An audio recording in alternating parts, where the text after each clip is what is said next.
Hi అండి, మేము మంత్రాలయం వెళ్తుంటే తీసిన వీడియో. మధ్యలో ఏంటంటే ఇది రెయిన్బో వచ్చిందండి. ఆ రోజు కొంచెం వర్షం పడతా ఉంది, బాగుంది కదా అని చిన్న వీడియో తీసాం. ఇది వచ్చి నెల్లూరు దాటిన తర్వాత నదండి, పెన్నా నదో లేకపోతే స్వర్ణముఖి నదో తెలీదు. అది బాగుంది కదా అని వీడియో తీసాం. ఇది ఇంకా రాయలసీమ ఎంటర్ అవుతుంటాయండి. కొండలు అవి చాలా ఎక్కువ ఉన్నాయి అక్కడ విండ్ మిల్స్ కూడా ఉన్నాయి ఒక ఏరియాలో చూస్తే. ఇది రోడ్డుకి ఏంటంటే అటు ఇటు పెద్ద పెద్ద కొండలు, మధ్యలో రోడ్డు అనమాట. చాలా బాగుంది. మేము ఉండే ఏరియాలో ఏంటంటే కొండలు అవి మాకు కనిపించవు, అందుకు మాకు చాలా బాగా నచ్చింది. డైలీ చూసే వాళ్ళకైతే అంత అనిపించకపోవచ్చు. మంచి గ్రీనిష్గా ఉంది. మేము వెళ్ళిన రోజు కొంచెం అక్కడక్కడ కొంచెం క్లౌడీగానే ఉందండి, వర్షం పడతాలాగా. ఇది వచ్చి కంది తోట. ఆ ప్లేస్ అంతా కూడా ఎక్కువ కంది తోటలు, పొగాకు తోటలు అయితే చాలా ఎక్కువ ఉన్నాయి. మిరప తోటలు, అలాగే పత్తి కూడా ఎక్కువ పండుతుంది. అక్కడక్కడ చేలు కూడా ఉన్నాయి, వరి చేలు కూడా. ఇది వచ్చి పువ్వులు బాగున్నాయి కదా చూడడానికని చిన్న వీడియో తీసామండి. ఇది ఆకు తమిళనాడు సైడ్ అయితే వండుకుంటారంట కూరల్లో దీన్ని. ఇది కంది మొక్క అండి. ఇదైతే పొగాకు అయితే తోటలు చాలా బాగా హెల్తీగా ఉన్నాయి. మామూలుగా అంటారు కదా, మంచి కన్నా చెడే ఎక్కువ తొందరగా ఎదుగుతుందని, పెరుగుతుంది, తొందరగా స్ప్రెడ్ అవుతుందని. ఇదేంటంటే ఇది మంచి హెల్త్కి మంచిది కాదు కాబట్టి బాగా ఎదుగుతుంది అనుకుంటా.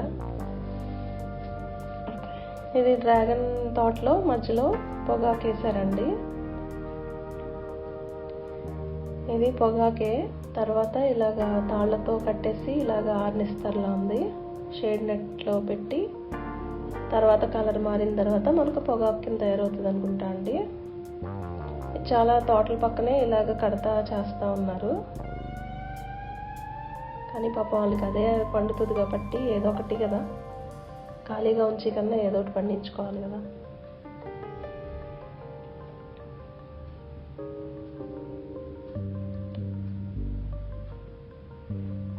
ఈ వరి తోటలండి, వరి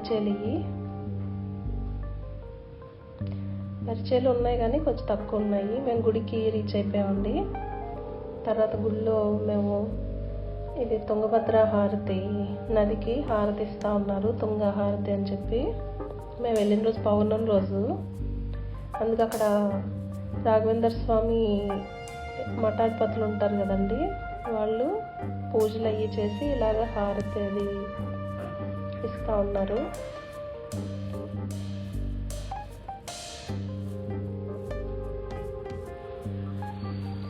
ఆ రోజే లక్ష హారతి కూడా ఉందండి. ఈ హారతి అయిపోయిన తర్వాత లక్ష హారతి అది కూడా కొంతసేపటికి అది కూడా స్టార్ట్ చేశారు. ఇది రాముల వారు విగ్రహం ముందు రాఘవేంద్ర స్వామి కూర్చున్నట్టు చాలా బాగుంది చూడడానికి. ఇది టెంపుల్ లోపల తులసి వనం అండి. దీంట్లో తులసి పత్రి అంతా కూడా దేవుడికి ఉపయోగిస్తారులా ఉంది. ఒక ఆయన కూడా కోస్తూ ఉన్నారు. ఇవన్నీ వాహనాలండి, ఊరేగించేటప్పుడు వాడి వాహనాలు అనుకుంటా.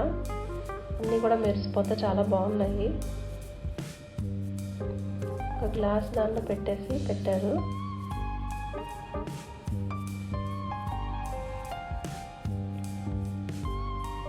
వేణు కూడా చాలా బాగుంది. వేణు పక్కన అటు ఇటు ఉన్నది ఎలిఫెంట్స్కి పెడతారు కదండి, అది కేరళ సైడ్ ప్రతి ఒక్కళ్ళు ఇంట్లో పెట్టుకుంటారు. అది మంచిది అనుకుంటా ఇంట్లో ఉండడం. ఇది తుంగభద్ర నదండి. బోటు రౌండ్గా ఉంది కదా, మేము మా సైడ్ అయితే తెప్పంటాము. ఆ చిన్న బోట్లో అందరిని ఎక్కించుకొని తీసుకెళ్తారు. మనిషికి వచ్చి 50 రూపీస్ అలా ఛార్జ్ చేశారండి. బోటింగ్ ఇష్టపడే వాళ్ళకి బాగుంటుంది. ఇప్పుడు వాటర్ అది కొంచెం తక్కువే ఉంది కాబట్టి పర్లేదు. వర్షాల టైము అలా అయితే వరదలు అయ్యి వస్తాయి కదండి. శ్రీశైలం రివర్ వాటరే కదా ఇది కూడా. అప్పుడు ఆ టైంలో కొంచెం రిస్క్ అనుకుంటా. ఇప్పుడు బాగానే ఉంది. ఇదేంటంటే తుంగభద్ర నదికి చిన్న చిన్న ముక్కలు కనిపించే అటు సైడ్ వచ్చి కర్ణాటక, ఇటు సైడు ఆంధ్ర అన్నమాట. కానీ ఎక్కువ అన్నీ కూడా కన్నడలోనే ఎక్కువ రాస్తున్నాయండి. ఇది బార్డర్ గురించి ఎక్కువ అందరూ ఎక్కువ కన్నడ మాట్లాడే వాళ్ళు ఎక్కువ ఉంటారు అనుకుంటా.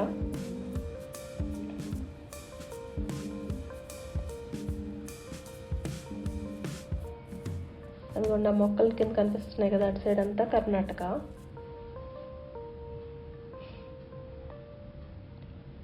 అయితే అందరూ కార్తీక మాసం కాబట్టి అందరూ స్నానాలు చేసి వాళ్ళు కూడా అక్కడికి రాళ్ళ దగ్గరికి వెళ్ళి స్నానం చేసి వస్తూ ఉన్నారు.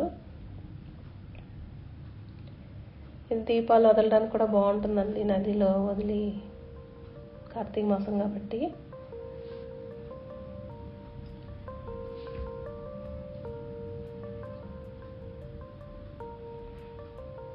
అయిపోయింది, ఇంకా మేము చుట్టూ తిప్పేసి ఇంకా ఒడ్డుకి తీసుకొచ్చేస్తున్నారు.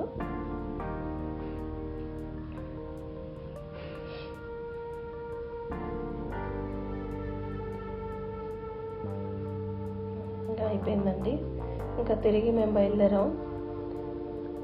అక్కడ నుంచి గద్వాల్ వచ్చి 2.5 hours అండి, అక్కడ కూడా వెళ్ళాము.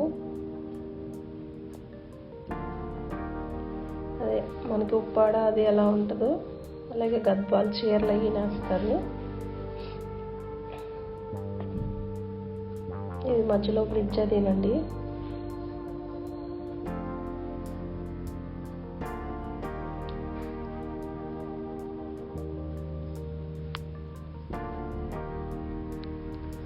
అలాగే ఇది డ్రాగన్ తోటలు కూడా అండి, నేను ఆల్రెడీ ఒక వీడియో పెట్టాను.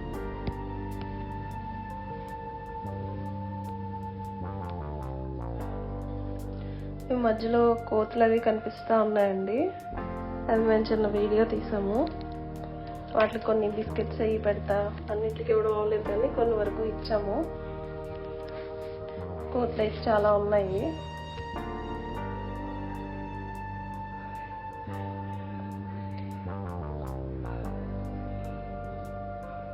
ఈ వీడియో నచ్చితే please like, share and subscribe.